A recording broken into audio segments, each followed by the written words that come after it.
Hero मोटोकर्पको विद्युतीय सवारी साधन ब्रान्ड भिडाले नेपालबाट आफ्नो पहिलो अन्तर्राष्ट्रिय यात्रा सुरु गरेको छ। कम्पनीले चौधरी ग्रुप अन्तर्गतको सीजी मोटर्स सँगको साझेदारीमा नेपाली बजारमा आधिकारिक रूपमा प्रवेश गर्दै भिडा VX2+ VX2 गो स्कुटर र युवाका लागि लक्षित गर्दै .EK3 विद्युतीय अफरोड मोटरसाइकल सार्वजनिक गरेको हो।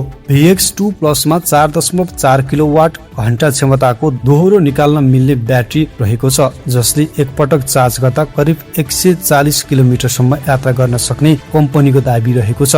VX2 गो मा भने 2.2 किलोवाट घण्टा क्षमताको ब्याट्री रहेको छ, जसको यात्रा दूरी करिब 75 किलोमिटर रहेको छ। दुवै स्कुटरमा छिटो चार्ज हुने सुविधा, घरमै चार्ज गर्न मिल्ने ब्याट्री, मार्ग निर्देशन मोबाइल अनुप्रयोग मार्फत नियन्त्रण तथा आधुनिक डिजिटल सुविधा उपलब्ध छन्। युवालाई लक्षित .EK3 मोटरसाइकलमा भने 3 वटा गति मोड, अभिभावकले मोबाइलबाट गति नियन्त्रण गर्न सक्ने व्यवस्था र निकाल्न मिल्ने ब्याट्री रहेको छ। कम्पनीले यी सवारी मार्फत नेपाली उपभोक्तालाई आधुनिक, वातावरण मैत्री र भविष्यमुखी विद्युतीय यातायातको विकल्प उपलब्ध गराउने विश्वास व्यक्त गरेको छ।